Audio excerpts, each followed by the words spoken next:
Casper returns to celebrate its 30-year anniversary and solidify why it's a true Halloween classic. Let's talk about it. Hi, I'm Casper!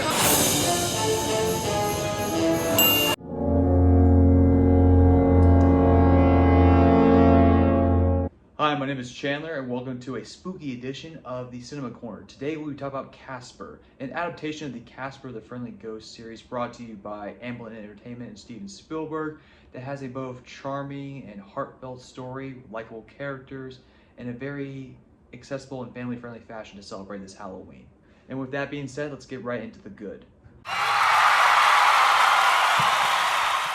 And going right into the good is that the story honors the spirit of Casper.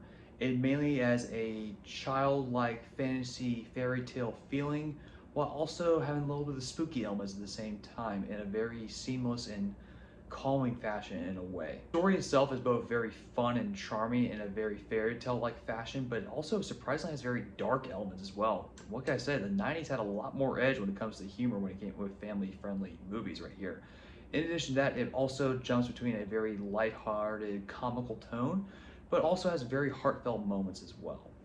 In addition to watching this, it was very moving by the themes that were touched on this. Themes such as unfinished business, memory, and trying to form connections with people that you've lost along the way in life, or in this case, the afterlife as well. Each of these films all blend well and really struck a chord in this family-friendly movie. Going into the cast, for the main part are the ghosts. They each have their own distinct personalities where you can easily latch onto and enjoy a likable character you might find in any of these little fun, wacky adventures. Casper himself is easily charming and likable. He lives up to his name as the friendly ghost, to where he's easy to get along with. You just feel for him as he's just looking for a friend. And honestly, after being dead for so many hundreds of years, I can see why it's so hard to find someone that you have in common with. But even then, he's just a likable little guy that tries to do his best and do the right thing and just be friendly to everybody he meets. He just wants a friend. Malachi Pearson as the voice of Casper was very well done, as he really captures the innocence of a childlike wonder when you hear him try to do his performance with that, and it really shows out well in his vocal intonations, eye movement, all that deal as you see it play out on the big screen. Pearson also balances a sense of kindness and earnestness when you meet him, but also can deliver the heartfelt moments, especially when you hear Casper's backstory about how he became a ghost. It actually does feel and hit the heartstrings a little bit, especially that echoes through Pearson's performance. The ghostly trio, on the other hand, are just the spooky Three Stooges. They are very comical in their shenanigans. They just want to be diabolical little pranksters and little rascals that like to mess with people in a scary type of way, but you do get a few chuckles out of their antics right there. For the human side of it, the humans in this story are kind of just rolling with it. They don't really take this too seriously, but also it's still believable to where you can buy into that they're just going along with the motions and interactions with these ghosts, to where it doesn't really take you out of it, or at least for me, it didn't really take me out of it. You just kind of accept it and you go along with their performances. Christina Ricci as Kat worked very well. She just plays the friendly, normal girl that anybody can relate to in that case, and you can see why she and Casper gravitated toward each other, just looking for friends or connections. As she's been moving around so much, she feels very isolated and lost, to where she just wants to make a connection as well, make some friends. So that plays into that relationship as well with Casper. Also, Ricci did have very touching moments as well, playing to the themes about memory and grief as she talks about remembering her mother. That also ties into that overall structure of trying to move on, but also honor the memories of loved ones long past, that where you try to hold on, that kind of thing. And that did resonate a little bit with me. Casper and Kat's friendship and crushes on each other was kind of cute. It kind of reminded me of my child, because this is a big childhood favorite of mine, and also Christina Ricci's, side note, was a childhood crush of mine, so it kind of brought me back a little bit to my younger days, why I love this movie a lot too.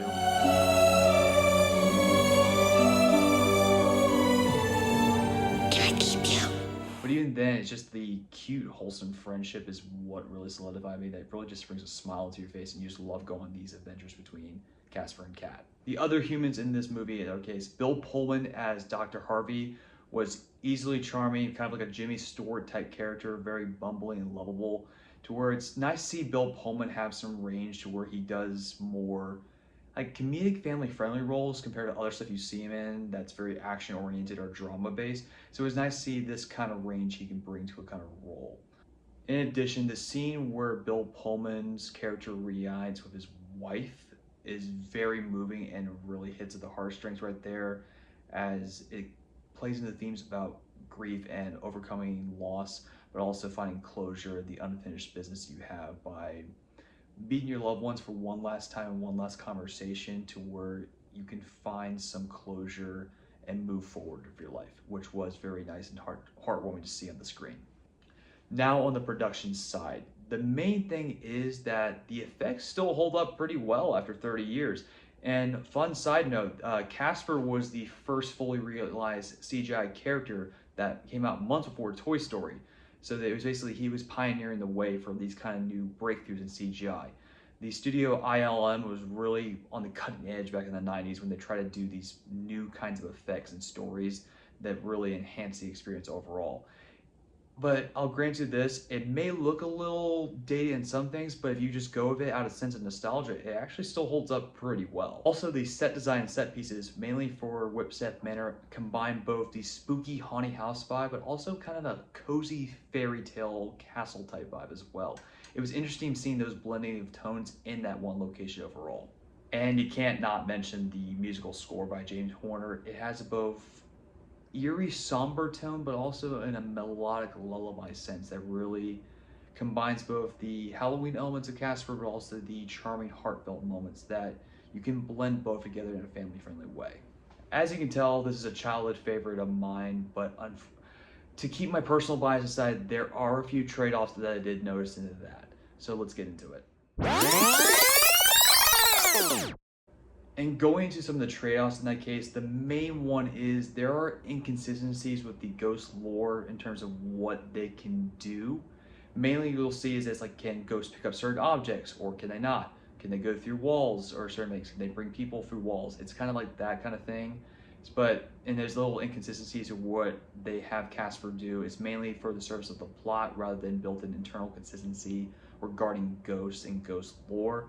But that's more of a nitpick in that case if you really think about it. If you're just watching it on its own, you won't really care that much.